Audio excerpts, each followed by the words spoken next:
Hello and నమస్తే everyone, నేను మీ MVN Kashyap. ఎలా ఉన్నారు?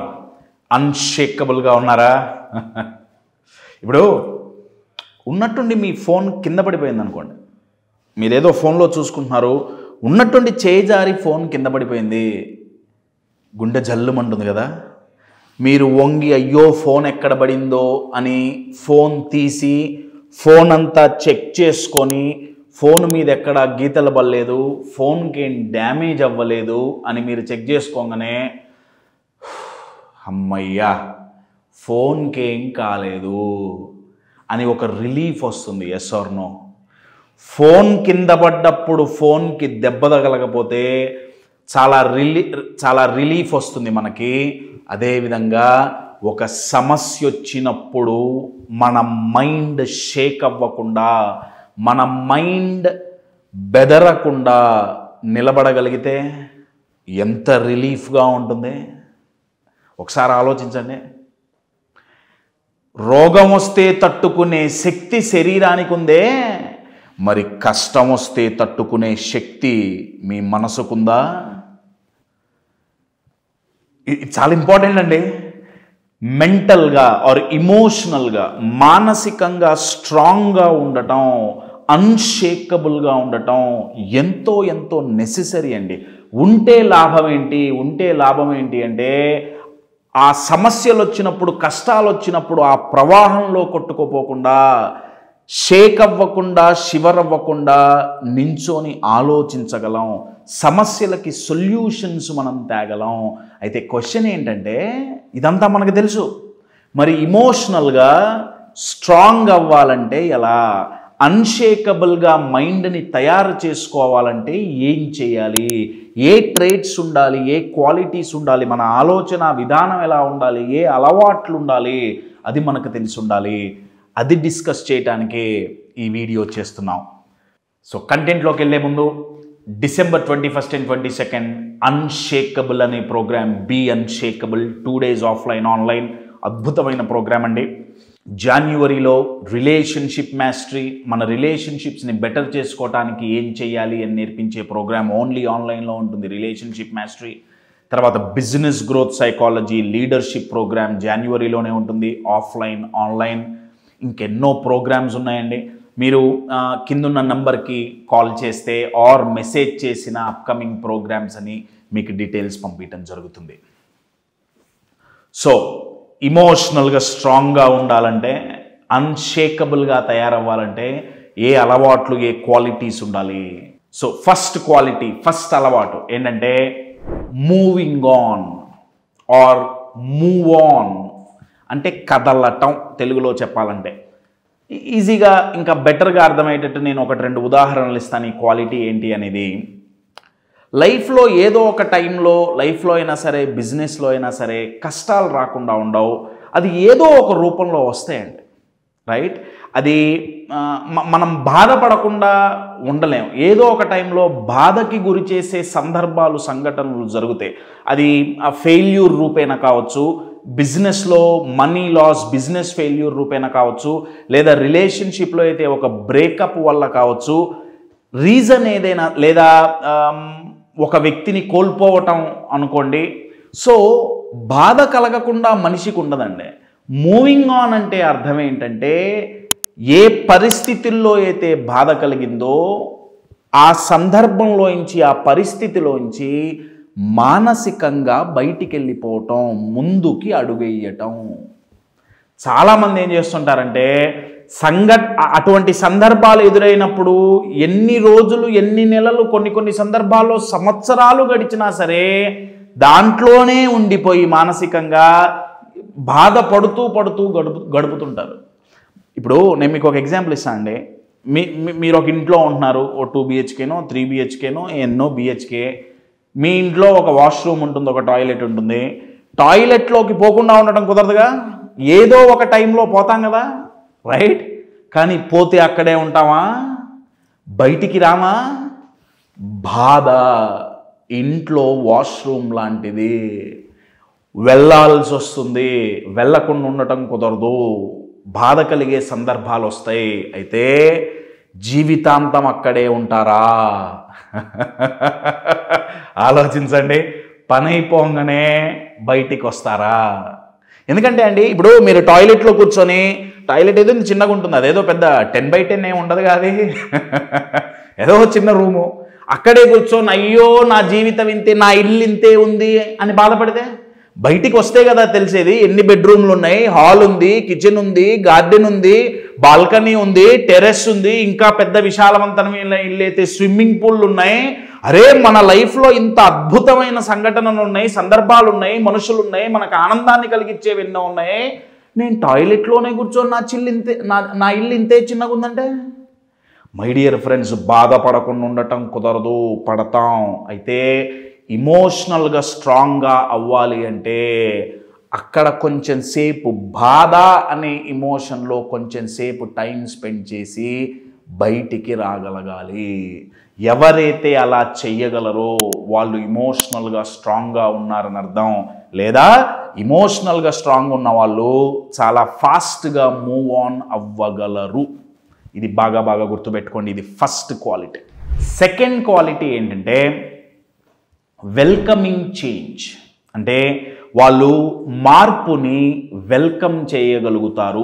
లేదా ఎవరైతే మార్పుని వెల్కమ్ చేయగలుగుతారో, మారుతున్నప్పుడు మార్పుకి స్వాగతం ఎవరైతే చెప్పగలుగుతారో వాళ్ళు ఇమోషనల్గా స్ట్రాంగ్గా తయారవుతున్నారు, స్ట్రాంగ్గా అయ్యారు అని గుర్తండి.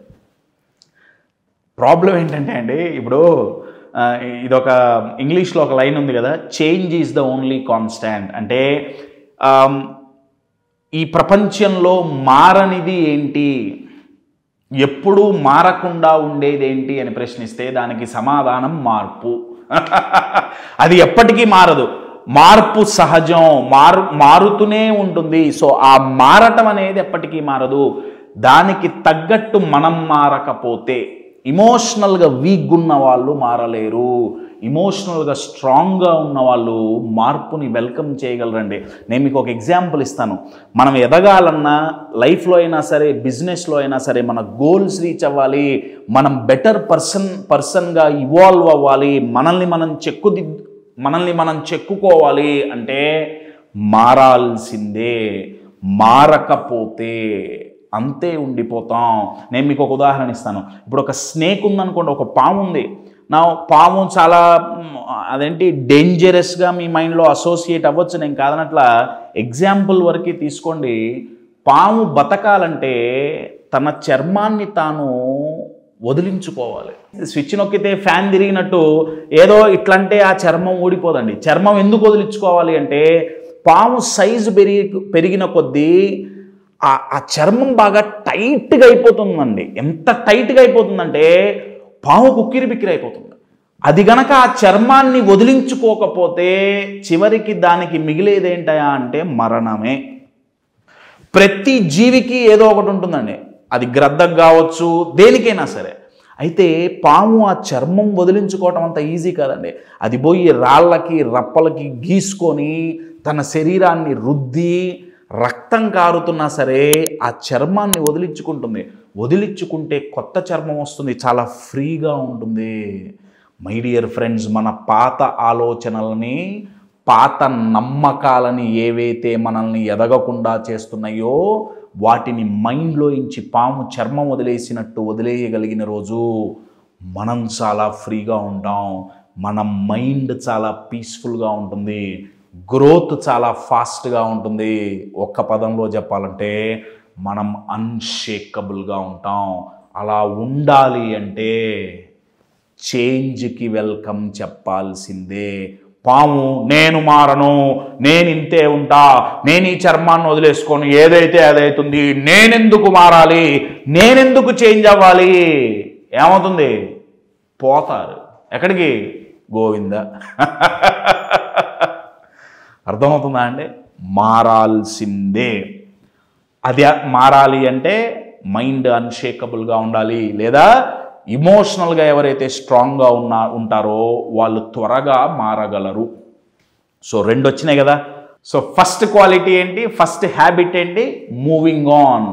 బాధ నుంచి బయటికి రావటం, ఇది ఇమోషనల్గా స్ట్రాంగ్గా ఉండటానికి సంకేతం. సెకండ్, చేంజ్ని వెల్కమ్ చెయ్యటం, ఇది ఇంకొక సంకేతం. థర్డ్ క్వాలిటీ, థర్డ్ హ్యాబిట్ ఏంటంటే సహనం అండి, పేషెన్స్. ఎవరిలో అయితే పేషెన్స్ ఉంటుందో వాళ్ళు ఇమోషనల్గా స్ట్రాంగ్గా ఉన్నారు అని గుర్తుండే. అంటే ఇక్కడ కన్ఫ్యూజన్ ఏంటంటే, ఇక్కడ మనం గమనించాల్సింది ఏంటంటే ఏ సందర్భంలో ఓపిక పట్టాలి, ఏ సందర్భంలో ఓపిక పట్టకూడదు. ఇది చాలా మనకి ఆ డిఫరెన్స్ తెలిసి ఉండాలండి.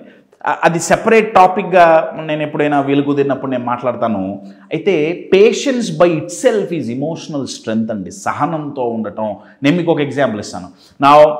మనం ఒక గోల్ పెట్టుకున్నాం, రైట్? ఆ గోల్ పెట్టుకొని ప్రయత్నాలు మొదలుపెట్టి వారం రోజులకో 10 రోజులకో నెల రోజులకో ఎమ్మటే రిజల్ట్ రాదండి. గ్రోత్ అనేది మీరు అనుకున్న గోల్ రీచ్ అవ్వటం, మీరు అనుకున్న రిజల్ట్ విదిన్ సెకండ్స్లోనో మినిట్స్లోనో డేస్లోనో రాదు. దానికి టైం పడుతుంది. నేచర్లో, లైఫ్లో ప్రతిదానికి ఒక టైం ఫ్రేమ్ ఉందండి. మినిమం ఇంత టైం పడుతుంది అనే ఒక టైం ఫ్రేమ్ ఉంది. ఎదగటానికి కూడా మినిమం టైం అనేది మనం కేటాయించాల్సిందే. మనం ఇవ్వాలే గోల్ పెట్టుకొని ఇవ్వాలే విత్తనం వేసి రేపే చెట్లు రావాలంటే ఎట్లా వర్కౌట్ అవుతుందండి? మ్యాక్సిమం వేర్లు వస్తాయేమో అంతే, చెట్టు రాదు, పండ్లు అసలే రావు. సో ఎవరికైతే పేషెన్స్ ఉంటుందో, వాళ్ళు ఇమోషనల్గా స్ట్రాంగ్గా ఉంటే పేషెన్స్ ఉంటుంది కాబట్టి వాళ్ళు ఒడిదుడుకులు వచ్చినా సరే, కొంచెం లేట్ అయినా అటు ఇటు అయినా సరే టైం, వాళ్ళ గోల్ని వాళ్ళు వదులుకోరండి. అరే ఇంత కష్టపడుతున్నామే, ఇన్ని రోజుల నుంచి కష్టపడుతున్నామే, మనం అంత పెద్ద గోల్ పెట్టుకున్నాం కదా, అక్కడికి వెళ్ళాలనుకుంటున్నాం కదా, కొంచెం డిలే అవుతుంది, అనుకున్న టైంకి అన్నీ అవ్వట్లేదు, వాళ్ళు వదిలేయరు. కొంచెం స్లైట్గా డిస్టర్బ్ అవుతారండి, నేను కాదనట్లా, కానీ వదిలేసి నాకు వద్దులే, గివింగ్ అప్ నేచర్ ఉండదు. పేషెన్స్ ఉంటే, ఓపిక ఉంటే, సహనం ఉంటే, ఇది మనం బై ప్రాక్టీస్ మన మైండ్కి అలవాటు చేయాలండి. ఇదేదో షాపుకు పోయి 1 కేజీ పేషెన్స్ని మనం కొనుక్కొచ్చుకోలేము, రైట్? ఏదో బియ్యమో పప్పు కొనుక్కొచ్చుకోలేం. ఇది అలవాటుతో రావాలి. అప్పుడు మైండ్ స్ట్రాంగ్గా ఉంటుంది, అన్షేకబుల్గా ఉంటుంది. మై డియర్ ఫ్రెండ్స్, 3 క్వాలిటీస్ ఈ వీడియోలో మనం డిస్కస్ చేసుకున్నాం. మీరు ఒకసారి లాస్ట్ ఫ్యూ మంత్స్ మీరు ఆన్ అన్ యావరేజ్ తీసుకొని మీరు అన్షేకబుల్గా ఉన్న సందర్భాలు ఏమన్నా ఉన్నాయా? ఉంటే వాటిలో ఈ క్వాలిటీ సబ్స్టిట్యూట్ చేసి చూడండి. అది పేషెన్స్ వల్ల కానీ, లేకపోతే మూవింగ్ ఆన్ వల్ల కానీ, లేకపోతే చేంజ్ని వెల్కమ్ చేయటం వల్ల కానీ మీరు అన్షేకబుల్గా నిలబడి ఉంటారు. ఒకవేళ బాగా షేక్ అయి ఉంటే అప్పుడు మీరేం ఆలోచించాలంటే, ఆ సిచ్యువేషన్ తీసుకొని ఒకవేళ ఈ క్వాలిటీస్లో ఆ రోజు కనుక మీలో ఏమన్నా ఒక క్వాలిటీ ఉంటే మీరు అన్షేకబుల్గా ఉండగలిగే వాళ్ళ లేదా ఒకసారి అనలైజ్ చేసుకోండి. మై డియర్ ఫ్రెండ్స్, ఈ 3 కాదండి, ఇంకా చాలా ఉన్నాయి. ఈ వీడియోలో నేను ఈ 3 డిస్కస్ చేస్తున్నాను. అన్షేకబుల్గా తయారవ్వటం లగ్జరీ కాదు, అన్షేకబుల్గా తయారవ్వటం ఈజ్ అ మినిమం నీడ్ అండి. హ్యూమన్ మైండ్ అన్షేకబుల్గా ఉండాల్సిందే.